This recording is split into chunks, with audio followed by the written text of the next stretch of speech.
Okay, we're going to talk about cause and effect.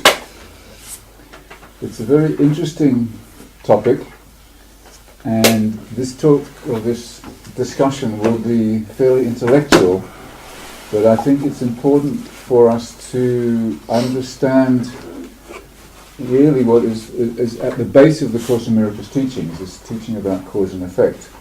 But also you may have come across certain phrases in the Course in Miracles, like ideas leave not their source. Ideas leave not their source. In other words, ideas don't leave their source. They stay at source. And this can be very confusing, and it certainly has been for me. I don't really understand it. No, exactly. Okay. That's why I'm going to explain it. This is the first time I've given this talk, so this will be interesting to see how we go with it.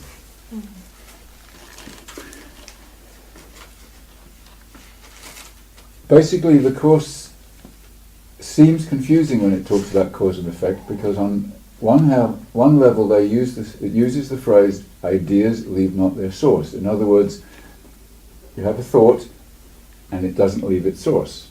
It stays. Your thought stays with you.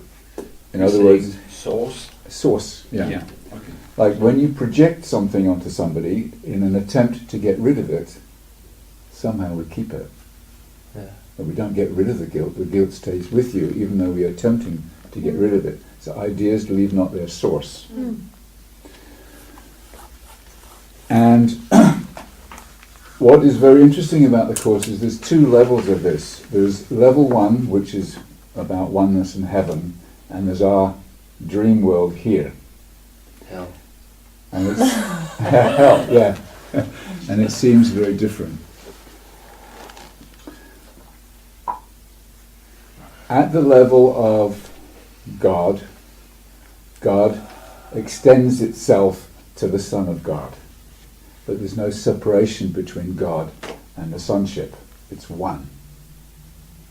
So we are an idea of God. We are a thought in the mind of God. And the God is the cause and the sonship is the effect. But they're one. It hasn't left its source, it's still one with its source. So the sonship hasn't left its source in God. God and the Son, its Son, us, is still one. Which is also the atonement principle, that the separation has never occurred. But we're dreaming that it has. And within this illusion, it seems like cause and effect are separated. And the mind is the cause, and the effect is the world of bodies. Remember that the Son of God has the tiny mad idea, what would it be like to be separate from Source? And the terrible guilt of separating and killing off God. In order to hide from that, we create a universe to hide in. So the universe is really an effect of the mind trying to escape from the guilt. So the mind is the cause, or the decision-making mind is the cause, and the world of bodies is the effect. And they seem separated.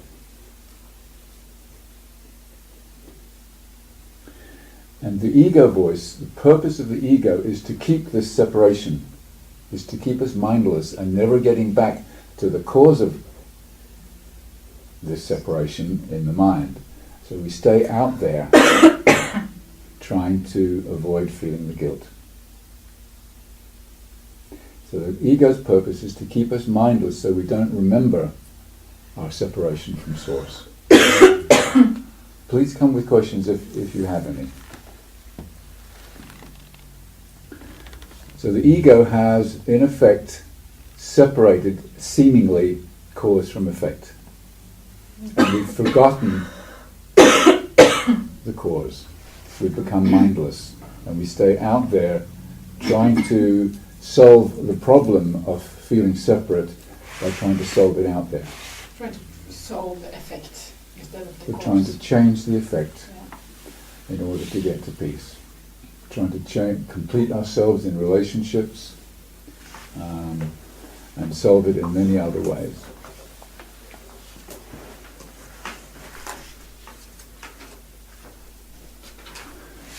But then there's no difference. So God is just as much in the world as God is everywhere. yeah. But we have a double shield of oblivion, of course, calls. We have blocked it so much that we're not able to experience our source, except this tiny, tiny hint of a memory. Mm. Yeah.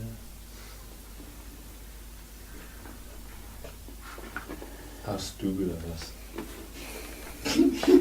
Yes. I tell you, listen. No, thank you.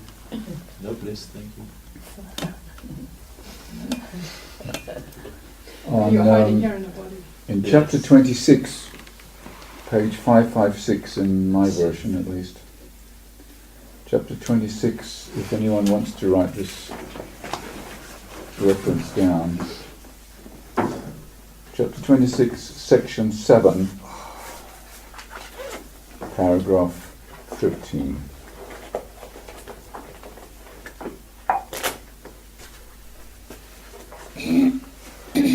In this world of illusion, effects are seen as separated from their source and seem to be beyond your control, beyond you to control or to prevent. What is thus keeping apart can never join. But it says that cause and effect are one, not separate. God wills you learn what always has been true, that we're one with God. That He created you as part of Him, and this must still be true because ideas leave not their source. There's this quote. This phrase is used a number of times throughout the course. Ideas leave not their source. Such is creation's law. This is a law of creation. So God extends itself, and its extension is still one with it. It doesn't leave. It's still one. And this is the law of creation. That each idea the mind conceives, but adds to its abundance. So it simply extends itself. Love extends itself. And never takes away.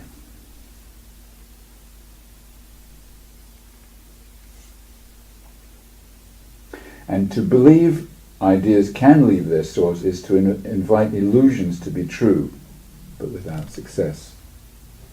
So at this level, we're trying to get rid of our guilt by projecting it in an attempt to make the effect over there and the cause here in my mind. But it doesn't work. As I said earlier, even though I can project it onto you, I still have this underlying feeling of guilt. It doesn't work. Trying to separate effect from cause doesn't actually work. And what Kenneth Wapnick, of course, always understands these concepts so brilliantly. He says the whole purpose of the course is to shrink this gap between effect and cause that we think we have created. We think we have separated cause from effect.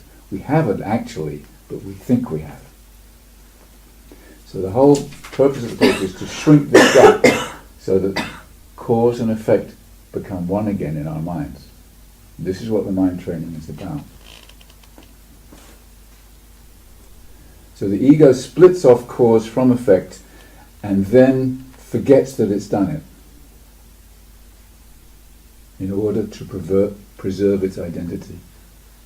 So in order to keep our sense of small self, we think we have separated cause from effect and then forget that we've done it.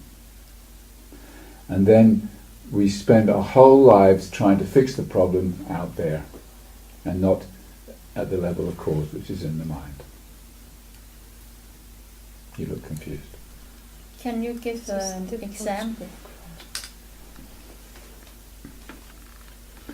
Yeah. let's say you've said something to me and I'm feeling upset.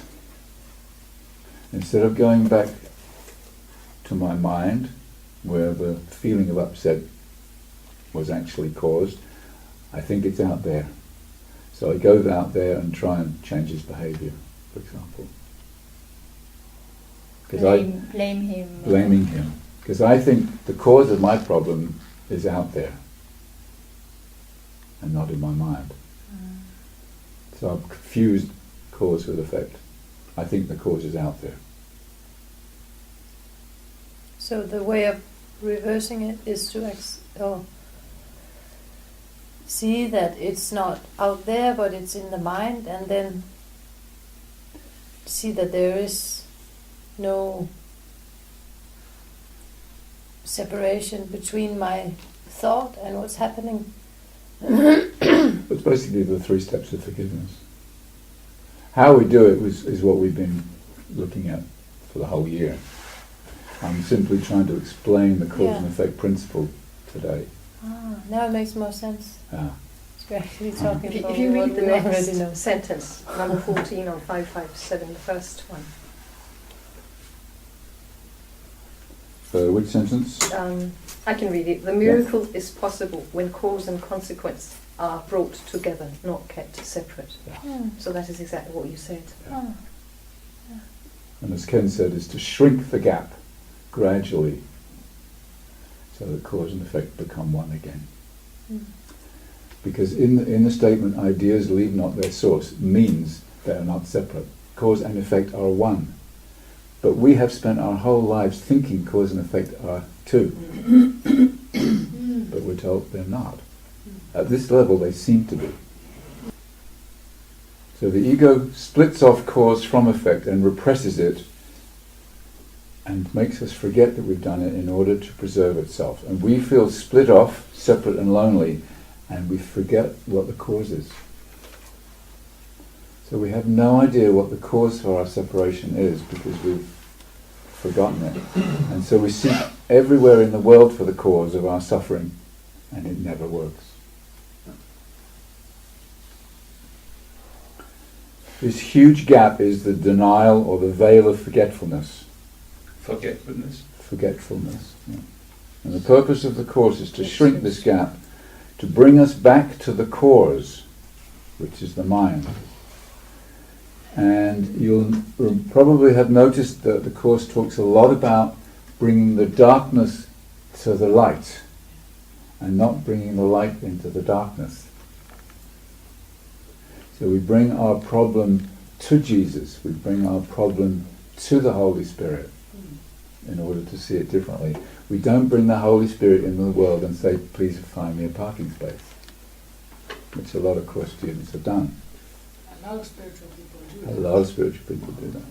But the hard thing is, it's not hard, but it's again being, I think, to really be so honest and dare look at my darkness and bring it up.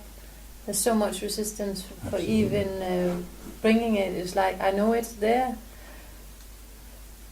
but I don't even want to bring it there. It's like an active choice, doing it that way around instead of the light to the dark.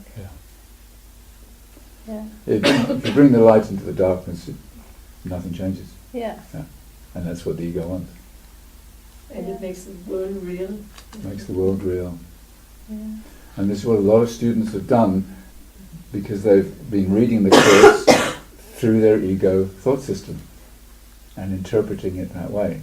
So people are bringing in the Holy Spirit and say, please help me do this, please help me get rid of my fear, for example. You can't ask the Holy Spirit to do that. It's our job, not the Holy Spirit. Which I'll talk about in a moment. So there are other expressions in the Course similar to bringing the darkness to the light, and that's bringing effect to cause or illusions to truth. These are all different ways of saying the same thing. So we don't take our truth to illusion, we bring our illusions to the truth, our darkness to the light. and bring the effect to the cause. It's all the same. So whenever I'm upset, I remember the cause is that I have chosen the wrong teacher, or I have chosen separation in some form, whenever I'm upset. And then ask, how can I see peace instead of this? So if I'm angry, I remember I'm never angry for the reason I think, I'm never upset for the reason I think. Please help me see it differently. I'm bringing the effect to the cause, working at the level of the cause. So let's look at this thing about fear. Text chapter 29. I told you there's going to be intellectual. Page. Page, not chapter, page 29 in the text.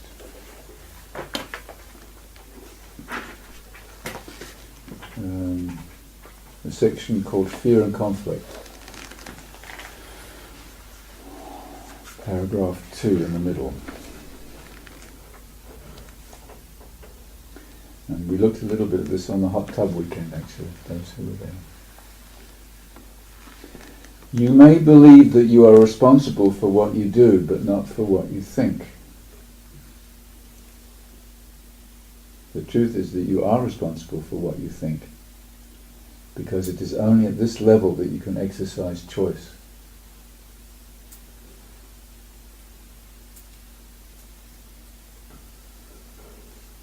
What you do comes from what you think. So you could say, what you do is an effect of what you think, cause and effect. So it's just as powerful what you think. Yeah. When you are fearful, you have chosen wrongly. That's why you feel responsible for it. You must change your mind, not your behavior.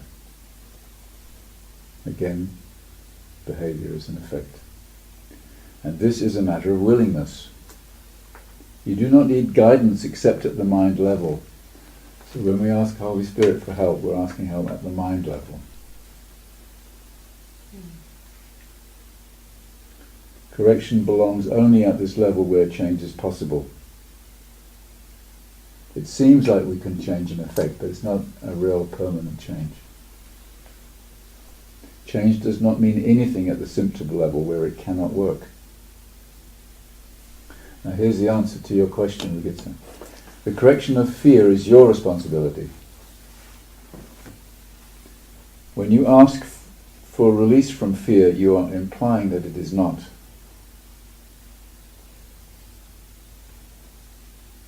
You should ask instead for help in the conditions that have brought the fear about.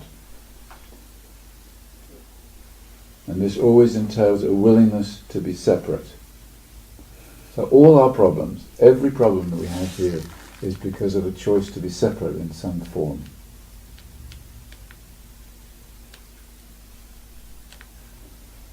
And at that level we can ask for help.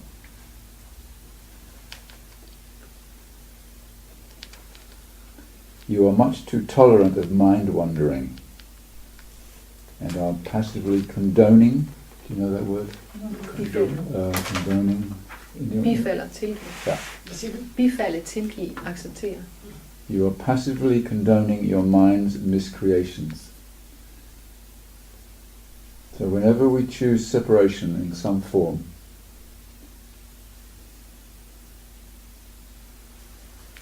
that's the only mistake we make. The only mistake.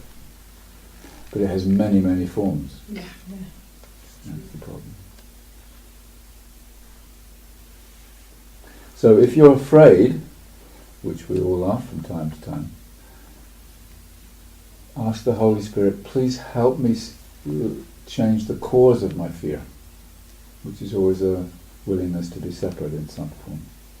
So you could say, please help me see peace instead of this. Please help me see this differently, rather than please help me take the fear away, because the fear is the effect of my choice for separation.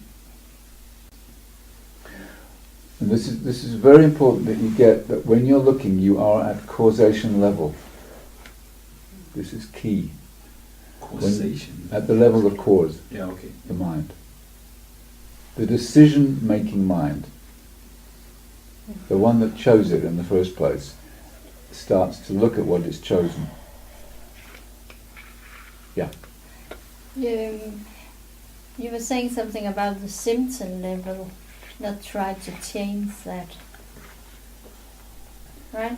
Yeah. Yeah. Behavioral level. Yeah. Okay, could you give an example of that as well? Yeah. Let's say I'm not getting the attention I'm needing. I noticed I was doing this in England a couple of years ago. Other teachers were getting a lot of attention and I didn't seem to be getting them from all these lovely ladies, so I tried to be funny to get the attention. So I'm changing my behavior in order to take my pain away. You changed it. Yeah. But next time he doesn't get attention, he will still feel the pain. But if he changed his thought about not getting the attention, he won't feel the pain. Yeah. Even next time and next time. So trying to get the attention is trying to change the effect and not the cause. And we do that, we all do that in very clever ways. So what you should have done was just to observe your Not feeling included not feeling. feeling. Yeah. And ask to see that differently. Yeah. Another great way of trying to change an effect was becoming a good girl or a good boy. A people pleaser. Very powerful. Great strain to your system to be a people pleaser. Example. Let me read the last quote about fear. You may still complain about fear, but you nevertheless persist in making yourself fearful. I, Jesus, has already indicated that you cannot ask me, or the Holy Spirit, to release you from fear.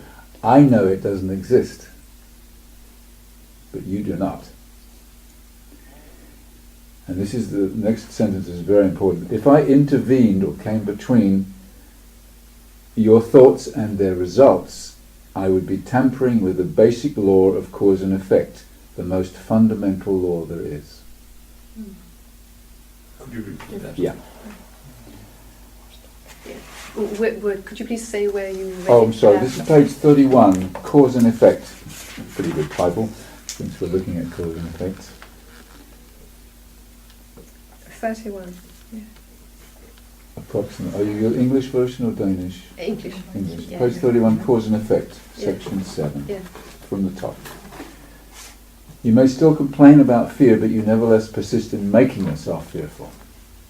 There's nothing out there making us fearful, only ourselves. I have indicated that you cannot ask me to release you from fear, because I know it doesn't exist, but you don't. Yeah. If I intervened or came between your thoughts and their result or effect, I would be tampering with the basic law of cause and effect, the most fundamental law there is.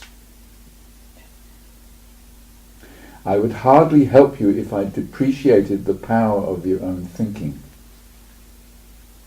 If I lessened the power of your own thinking. Depreciated. Lessened the power of your own thinking. This would be in direct opposition to the purpose of this course. It's much more helpful to remind you that you do not guard your thoughts carefully enough. You may feel that at this point it would take a miracle to enable you to do this. That's true. Which is perfectly true, quote unquote. You are not used to miracle-minded thinking, but you can be trained to think that way. So that's what this course and the one-year course is about, to help us train to think this way. That's what I don't like about it, the hard work bit. Yes. And what way? Sophisticated brainwashing. To get back to the mind. Hard to work. be Yeah. Don't like it. mindful instead of mindless, which is the witness. To watch yourself choosing the ego voice over and over and over and over again.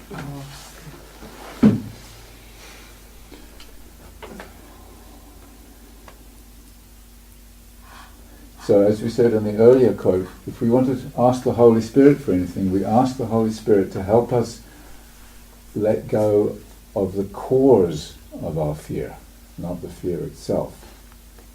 So please help me see this differently. Please help me see how I'm choosing separation in some form.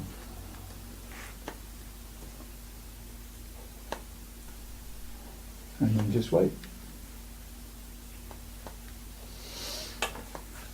I'm hungry. Yep, we're just about done. So this is a journey from mindlessness to mindfulness. The cause of all suffering is because we chose the wrong teacher. So guard our thoughts more carefully. Watch our thoughts more carefully. That's all we have to do, guys.